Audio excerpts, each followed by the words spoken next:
નમસ્તે વિદ્યાર્થી મિત્રો, સ્વાગત છે તમારું આરબી ગુજરાતી યુટ્યુબ ચેનલની અંદર.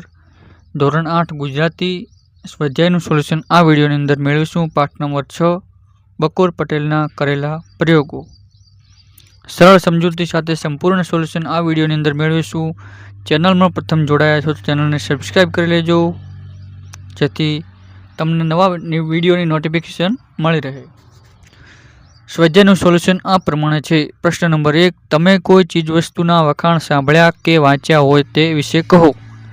તો ઉત્તર છે, મેં શિયાળામાં ગુજરાતમાં બનતા ઊંધિયાના શાક વિશે ઘણા વખાણ સાંભળ્યા છે. વડીલો કહે છે કે તે મુજબ ઊંધિયાના શાકમાં ઘણા બધા શાકભાજી આવતા હોવા ઉપરાંત ઊંધિયું માટલામાં વિશિષ્ટ પદ્ધતિથી બનાવાતું હોવાથી તેમાં પોષક તત્વો ભરપૂર હોય છે, જે આપણા શરીર માટે ઉપયોગી હોય છે. પ્રશ્ન નંબર 2, બકોર પટેલની જેમ તમને કયું શાકભાજી બહુ ભાવે, કેમ? જવાબ છે, બકોર પટેલની જેમ ભીંડાનું શાક બહુ ભાવે છે, કારણ કે મારી મમ્મી ભીંડાનું શાક એટલું સ્વાદિષ્ટ બનાવે છે કે તેના 2 રોટલી વધારે જમી જાઉં છું.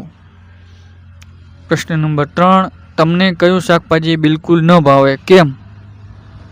તો જવાબ છે, હા, મને કારેલાનું શાક બિલકુલ ભાવતું નથી, કારણ કે મીઠાના પાણીમાં નીચોવ્યા પછી પણ કારેલાનો સ્વાદ રોટલી સાથે ખાવા છતાં થોડો કડવો લાગે છે, અને આથી તે શાક મારું તો કડવું કરી દે છે, જેથી મને ખાવાની મજા આવતી નથી.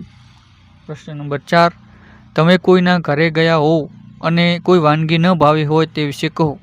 તો જવાબ છે, એક વખત હું મારા મિત્રના ઘરે ગયો હતો, જેમનું કુટુંબ દક્ષિણ ભારતથી આવ્યું હતું. તેમણે એક વાનગી બનાવી હતી, જેને પુટ્ટુ કહે છે. આ વાનગી ચોખાના લોટમાંથી બનાવવામાં આવે છે અને તેને વરાળથી રાંધવામાં આવે છે. તે દેખાવમાં સફેદ નળાકાર જેવી લાગતી હતી. મારા માટે આ વાનગી બિલકુલ નવી હતી અને તેનો સ્વાદ અને બનાવટ મારા માટે અજાણ્યા હતા.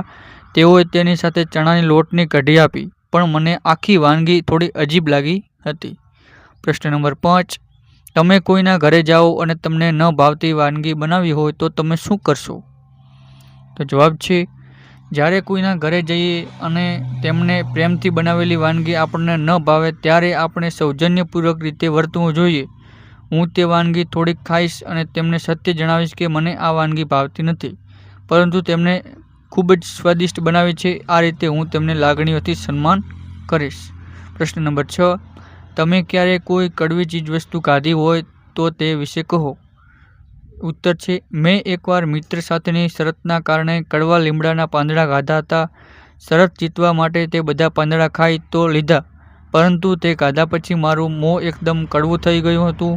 લીમડાના પાંદડાનો સ્વાદ મારા મોંમાં લગભગ 2 દિવસ સુધી રહ્યો હતો.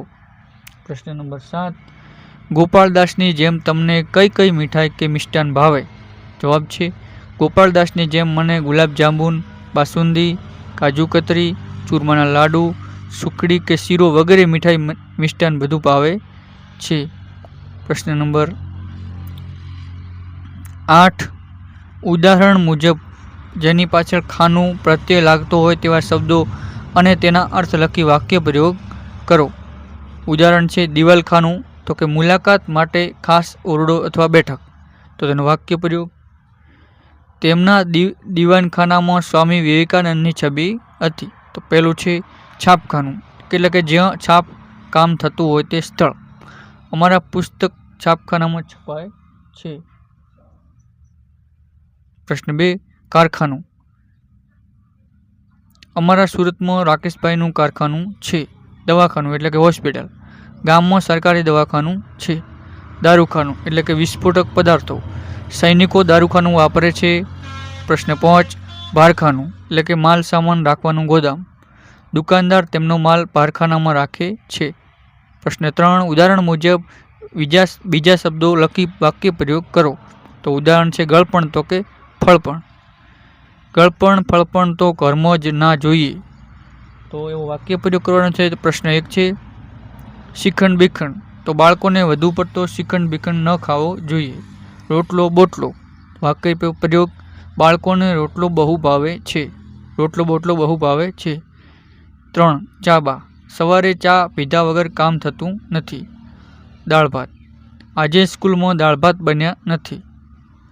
પાંચમું શાકબાગ, બજારમાંથી શાકબાગ મળી રહે છે। પ્રશ્ન નંબર 4, ઉદાહરણ મુજબના શબ્દો લખી બંને શબ્દોનો ઉપયોગ કરી વાક્ય બનાવો। તો ઉદાહરણ છે સવાર સાંજ, પંખીઓ સવારે ઉડે અને સાંજે માળામાં પાછા ફરે। તો પહેલું છે દિવસ રાત, દિવસે સૂર્યપ્રકાશ આપે અને રાત્રે ચંદ્ર ચમકે। પ્રશ્ન 2, આજે કાલે, આજે મારી પરીક્ષા છે અને કાલે રજા છે। સુખ દુઃખ, તો કે જીવનમાં સુખ અને દુઃખ બંને આવે છે। ચોથું છે ભૂખ તરસ, માણસોને ભૂખ લાગે ત્યારે ખાવું અને તરસ લાગે ત્યારે પીવું જોઈએ। તો મિત્રો આ પાઠનો ભાગ નંબર 2 બીજા વિડીયોમાં આવશે। તો મળીશું નવા વિડીયોની અંદર, ત્યાં સુધી જય હિન્દ જય ભારત।